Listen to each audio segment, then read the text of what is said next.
주 예수여, 저희를 이 새벽에 깨우시고 불러주신 주여,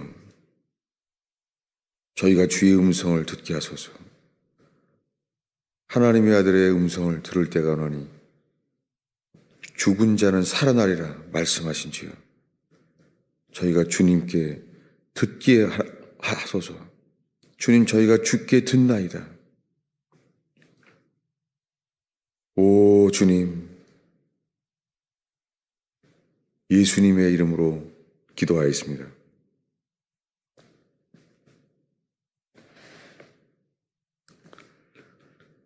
하나님의 말씀은 로마서 9장 11절입니다.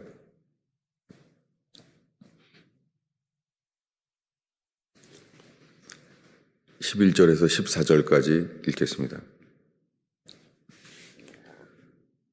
그 자식들이 아직 나지도 아니하고 무슨 선이나 악을 행하지 아니한 때에 택하심을 따라 되는 하나님의 뜻이 행위로 말미암지 않고 오직 부르시는 이로 말미암아 서게 하려 하사 리브가에게 이르시되 큰 자가 어린 자를 섬기리라 하셨나니 기록된 바 내가 야곱은 사랑하고 에서는 미워하였다 하심과 같으니라.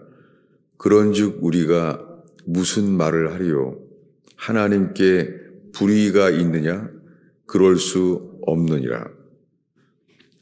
우리가 지금 최근 2주 동안 이 말씀 앞에 있어요. 저는 로마서 8장을 넘어간 적이 없어요. 주께서 이 말씀에 정말 기다리게 하세요.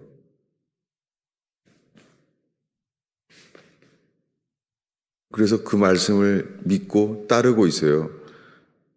지금 읽은 말씀에 이 말씀의 시작은 8절에 육신의 자녀가 하나님의 자녀가 아니요 오직 약속의 자녀가 시로 여기심을 받느니라. 약속의 말씀은 이것이니 명년에 때가 이르리니 사라에게 아들이 있으리라 하심이라. 이렇게 아브라함의 약속의 자녀 이삭이 있으리라 하심을 말한 다음에 그리고 이어서 이삭 다음에 그 오늘 우리가 읽은 11절에 이삭 다음에 이제 야곱 에서 이야기까지 갔다는 거예요. 그 자식들이 아직 나지도 아니하고 무슨 선이나 악을 행하지 아니한 때에 택하심을 따라 되는 하나님의 뜻이 행위로 말미암지 않고 오직 부르시는 이로 말미암아 서게 하신다는 거예요. 택하심을 따라 되는 것은 행위로 말미암지 않고 우리를 부르신 하나님으로 말미암는다는 거예요. 그러면서 그 이해를 리브가는 복중에서 자기가 쌍둥이인지 알았는데 둘이 다퉜기 때문에 리브가가 이럴 때 어떻게 해야 되냐고 리브가가 하나님께 기도하게 되었어요. 기도했더니 리브가에게 주의 음성이 들린 거예요. 이것을 찾아보겠습니다. 창세기 25장 23절입니다.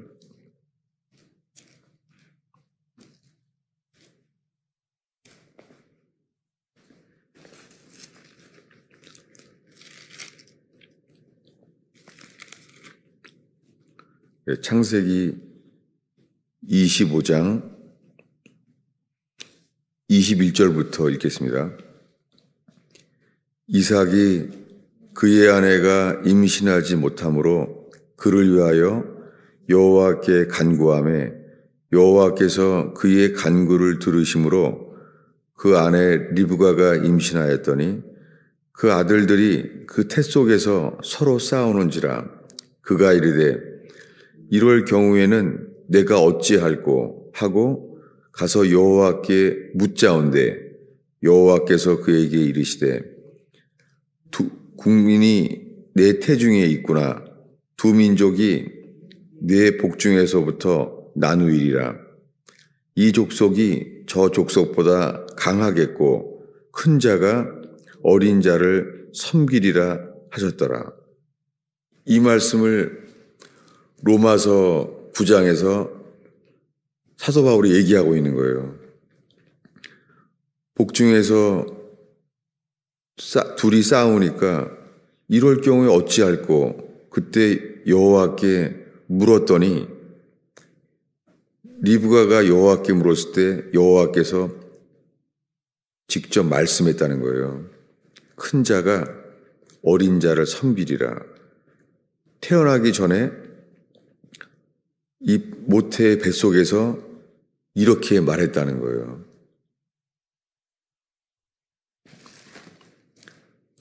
다시 읽겠습니다. 로마서 9장의 13절입니다. 읽겠습니다. 기록된 바 내가 야곱은 사랑하고 에서는 미워하였다 하심과 같으니라. 이 말씀은 구약의 마지막 책인 말라기서에 나오는 거예요. 이 말씀이 기록된 바, 이것은 말라기서에 기록된 바, 구약 성경의 마지막 책인 말라기서 1장 2절에 기록된 바와 똑같다는 거예요. 그것은 하나님이 말씀하시기를 이 말라기에게 내가 야곱은 사랑하고 에서는 미워하였다 하심과 같다는 거예요. 지금 말하고 있는 것은 주님이 선과 악을 행하기도 전에 택하셨다는 거예요. 이렇게. 그러면서 14절에 질문하기를 그런즉 우리가 무슨 말을 하리요? 하나님께 불의가 있느냐? 그럴 수 없느니라. 저는 이것을 읽으면서 예정론과 함께 저는 언제나 이 말씀을 피해왔어요. 신학교에서 루터가 그의 일기장에 죄로 얼마나 고민했는지 몰라요. 그 루터의 일기를 아주 좋아했어요. 그러면서 오직 의인은 믿음으로 말미암아 살리라. 그 루터가 그 고해성사 속에서 죄로 고민하다가 의인은 믿음으로 살게 되었다는 말씀대로 살게 된 것을 많이 배웠어요. 그런데 칼빈이 말한 것은 정말 제가 아주 피해 왔어요. 이해해도 안 가고. 그런데 왜 루터를 종교개혁에 쓰셨는 것은 다 이해가 되는데 그럼 칼빈은 왜 종교개혁에 글을 왜 쓰셨을까? 늘 그런 질문이 있었습니다. 그러면서 마음속에 하나님께 불의가 있느냐? 저는 하나님이 야곱은 사랑하고 에서는 미워했다는 것이 불의하게 보였어요. 편애한다는 것, 자식을 편애하는 것처럼. 어떻게 이것을 주님이 이렇게 정하실 수가 있지? 그들이 자라서 행하는 것을 보고 더 많이 혼내고 말 잘 들으면은 칭찬하고 격려하고 그렇게 되는 부모라는 건 이해가 되지만 야곱은 사랑하고 에서는 미워하신 하나님, 이게 불의하여 보이는 거예요. 그래서 똑같이 예정론을 참 받기가 어려웠어요. 그런데 지금 계속 우리는 주님이 이 말씀을 인도하신다는 걸 나누기 원합니다. 오늘은 지금 읽은 말씀 앞에 로마서 8장 30절을 읽으려고 합니다. 읽겠습니다. 또 미리 정하신 그들을 또한 부르시고 부르신 그들을 또한 의롭다 하시고 의롭다 하신 그들을 또한 영화롭게 하셨느니라. 여기에 주님이 우리를 복음으로 부르셨죠. 주님이 부르셨고 부르신 그들을 의롭다 하신다는 거예요.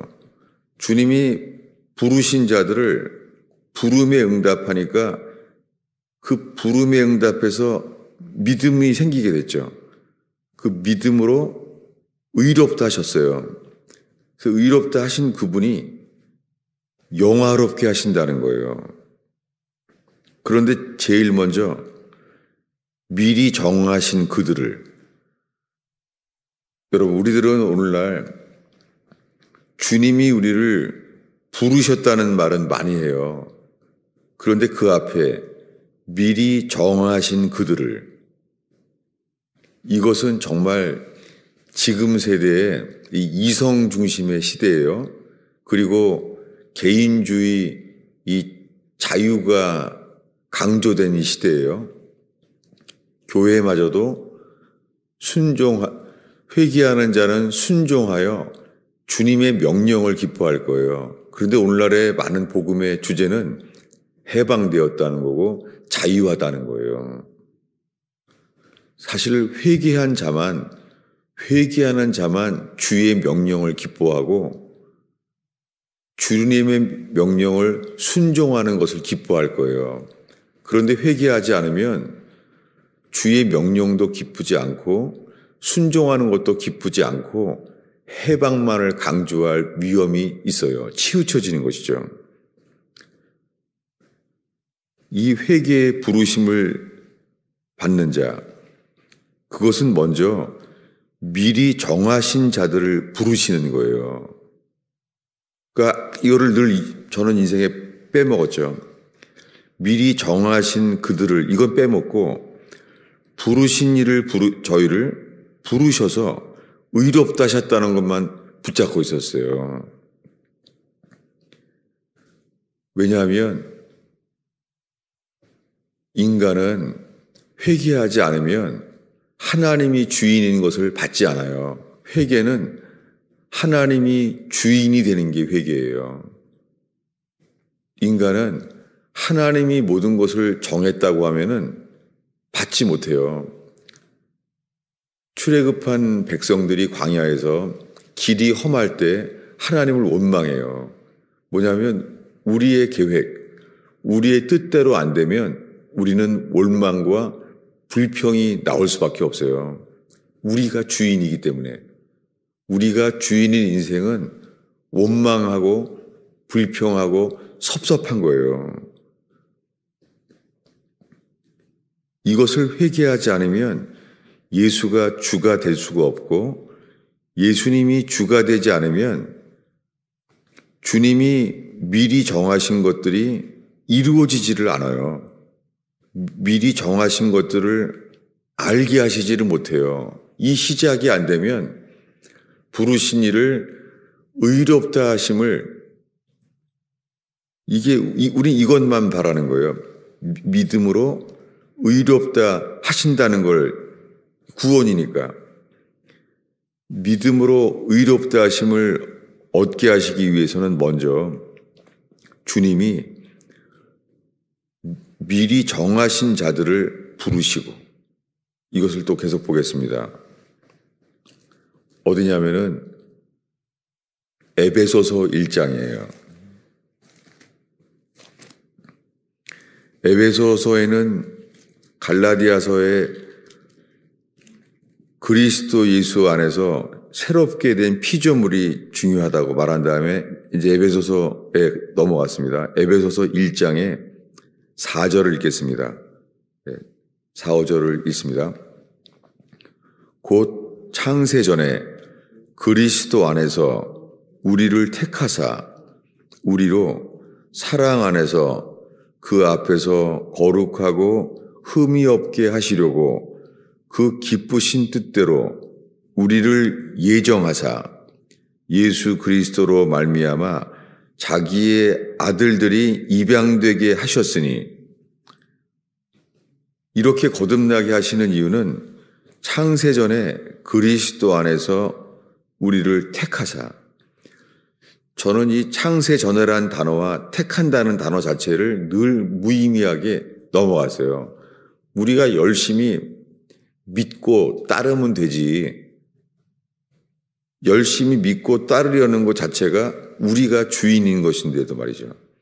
계속해서 창세전에 그들을 그리스도 안에서 택하신 분은 그의 기쁘신 뜻대로 우리를 예정하셔서 그리스도로 말미암아 자기의 입양된 아들이 되게 했다는 거예요. 11절을 다시 읽겠습니다. 모든 일을 그의 뜻의 결정대로 일하시는 이의 계획을 따라 우리가 예정을 입어 그 안에서 기업이 되었으니, 이것을 사도 베드로는 이렇게 말합니다. 베드로 전서를 보겠습니다.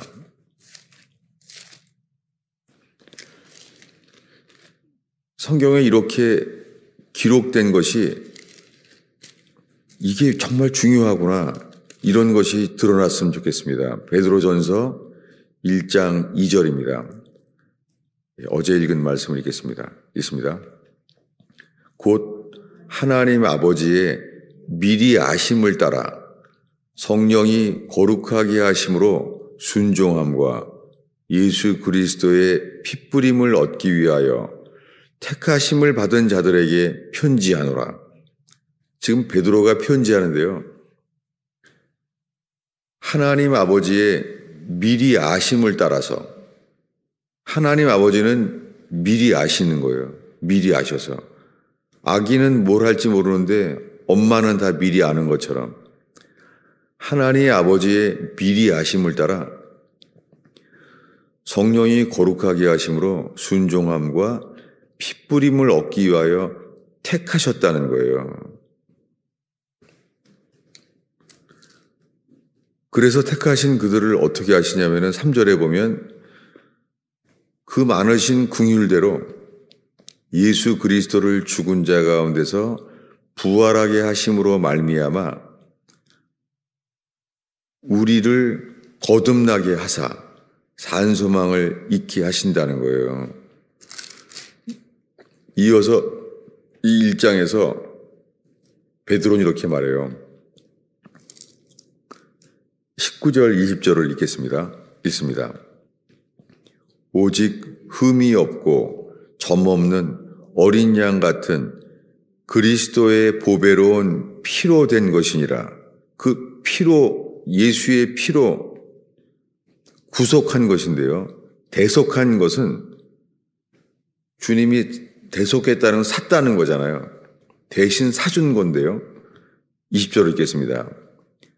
그는 창세 전부터 미리 알림 바 되신이나 이 말세에 너희에게 위하여 나타나신 바 되었으니, 지금 사도 바울이 로마서와 에베소서에 말한 대로 사도 베드로도 말하고 있는 거예요. 창세전에 미리 알림 바 되었다는 거예요. 그리고 그들의 거듭남은 미리 아신 바 된 그들을 택했다는 거예요. 다시 한번 2절을 읽겠습니다. 곧 하나님 아버지의 미리 아심을 따라 성령이 거룩하게 하심으로 순종함과 예수 그리스도의 핏부림을 얻기 위하여 택하심을 받은 자들에게 편지하노라. 이렇게 말한 거예요. 베드로가 이 말을 처음 했을 때를 찾아보겠습니다. 사도행전 2장 23절이에요. 이것은 오순절날 성령이 임했을 때 사도 바울의 첫 설교에 나와 있는 것을 베드로 전서의 후기에 이것을 또 인용하는 거예요. 사도행전 2장 23절을 읽겠습니다.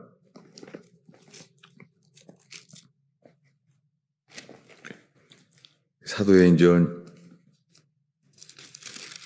2장 23절입니다. 이 베드로의 설교 중에 이제 유명한 말씀은 저거죠. 너희가 각각 회개하여 예수 그리스도의 이름으로 세례를 받으라. 그 말씀 앞에 예수님을 말하면서 23절입니다. 읽겠습니다. 그가 하나님께서 정하신 뜻과 미리 아신 대로 내준 바 되었거늘 너희가 법 없는 자들의 손을 빌어 못 박아 죽였으나 예수님 십자가에 죽었다는 얘기를 지금 오순절날 며칠 안 된 거죠. 6월절에 십자가에 죽었으니까 이제 오순절날 50일 정도밖에 안 됐어요. 그때 베드로가 이렇게 설교하고 있는 거예요. 하나님께서 정하신 뜻과 미리 아신 대로, 이것은 베드로서에 나오는 바울의 설교와 이 사도 바울이 로마서와 에베소서에 쓴 거랑 똑같죠. 하나님께서 정하신 뜻, 이것과 같습니다. 아담이 선악과를 먹었어요. 그리고 하나님이 그들을 부르셨습니다. 근데 회개하지 않는 거예요. 아담도 하와도 선악과를 자신들이 먹었는데 불순종했는데 불순종한 상태에서 핑계만 대는 거예요. 성경에는 거기서는 안 나오는데 그가 쫓겨났잖아요. 쫓겨날 때 주님은 가죽옷을 입혀주셨어요. 이것을 하나님은 미리 아신 바 된 것이죠. 선악과를 먹기 전부터 그리스도 예수 안에서 창세 전에 미리 아신 바 된 것을 알게 하신다는 거예요. 하나님께서는 전능하신 분이 창세 전에 미리 다 계획해 놓으신 거예요. 이 복음은 우리가 회개하여 복음의 부르심을 받는데, 우린 지금 부르심을 받는데 우리가 부르시는 것은 하나님은 미리 아신 거예요. 미리 알고 예정하신 거예요. 현재적으로 우리의 모든 죄를 회개하며 예수님이 주가 되는 자들에게 이것들을 이루시려고 택하시는 거예요. 이것을 예수님이 이렇게 설명했습니다. 천국은 마치 왕의 아들의 혼인잔치를 준비한 그 임금과 같다는 거예요. 그래서 누구든지 다 부른다는 거예요. 그래서 혼인잔치를 그 잔치를 준비한 다음에 부르시잖아요. 이미 임금은 준비해 놓았어요. 준비해 놓은 다음에 죄인들을 다 부르셨어요. 그래서 자격이 없는 사람들이 다 온 것이죠. 다 왔는데 초청장을 줘서 왔잖아요. 근데 예복을 있냐고 물어보잖아요. 근데 그것은 당연한 것이죠. 혼인잔치에 왔으면 혼인잔치에 합당한 옷을 입는 것은 당연한 것이죠. 그래서 근데 그들에게 묻는 거예요. 너는 예복이 어디 있냐? 답이 없는 거예요. 답을 못하는 거예요. 그때 그들의 수족을 결박하면서 예수님이 하신 말씀이 부르심을 받은 사람은 많지만 택하심을 입은 자는 적으니라. 주님이 오실 때에 인자가 이 땅에 오실 때요, 하늘 끝에서 저 끝까지 사방에서 택하신 자들을 불러 모은다고 성경에 되어 있습니다. 성경의 구원은 택하신 자들이에요. 택하신 자들을 불러 모아요. 문제는 지금 우리가 주님이 우리를 부르셨는데 우리가 부르시기 전에 미리 정하신 자들을 부르시는지, 여기에 이제 우리는 이성이 흔들리죠. 분명한 것은 사도 베드로도 사도 바울도 미리 정하신 자를 부르신다는 개념이 있었어요. 오직 회개하여 예수님이 주가 되는 삶 앞에 설 때에 주님이 우리를 현재적으로 택하시는 거죠. 근데 현재적으로 회개할 때에 창세전에 예비한 것들이 드러나지는 거예요. 피 뿌린 것도 이미 주님이 준비해 놓으셨어요. 아담 이전부터 준비해 놓으셨어요. 그런데 우리가 주님께 돌이킬 때에 주님이 이 일들을 이루시는 분이에요. 전능하신 그분께서. 오늘날 인간이 영접 기도하면 구원받는다 그래요. 구원이 우리에게 달려있는 거예요. 그래서 우리가 영접하고 심지어는 회개도 우리가 회개하면 다 기준이 회개예요. 저는 회개를 강조하는 교회를 찾아간 적이 있어요. 근데 사람들이 다 너무너무 자기가 주인인 거예요. 회개만 설교하고 회개만 기도하고 회개만 강조한다는 교회라고 서로 말해서 갔더니 완전히 자기들이 주인인 거예요. 왜 이런 일이 있을까? 그런 질문이 있어 왔어요. 오늘의 마지막 구절입니다. 마가복음 4장 12절이요. 네 가지 밭의 비유에 나오는 말씀입니다.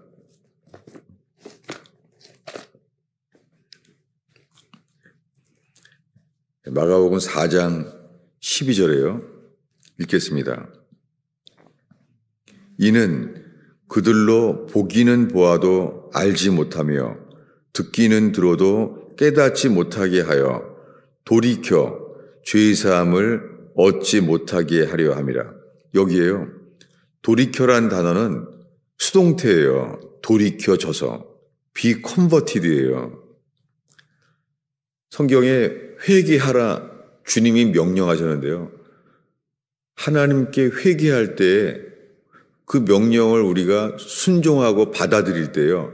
그 속에 일어나는 일이 있어요. repent.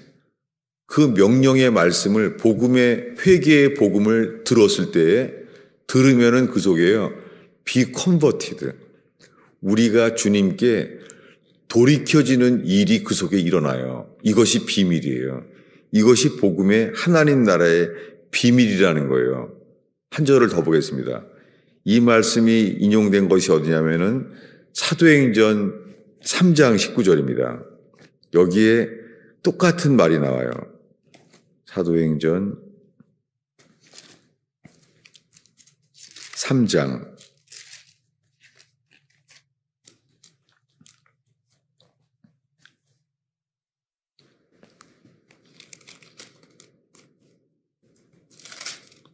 읽겠습니다. 그러므로 너희가 회개하고 돌이켜져서 너희 죄 없이 함을 받으라. 이같이 하면 새롭게 되는 날이 주 앞으로 이룰 것이요. 회개하라. 이건 명령이에요. repent. 근데 죄 없이 함을 얻기 전 사이에 돌이켜져서, 이것이 번역이 정확히 안 돼 있죠. 영어로는 회개하라. repent. 그 다음에 그리고 and be converted예요. 회개하라. 그러면 돌이켜지리라예요. 돌이켜져서 죄 없이 함을 받게 되는 거예요. 회개하는 자에게 그 속에 be converted, 이것을 한글 킹제임스에서는 회개하라 그리고 회심하라 이렇게 돼 있어요. 왜 회심이라고 번역을 했냐면 be converted를 repent 다음에 이 converted를 어떻게 번역할 수가 없어서 이렇게 생긴 거죠. 우리가 주님께로 돌이키면 주님이 우리의 마음을 converted, 돌이키세요.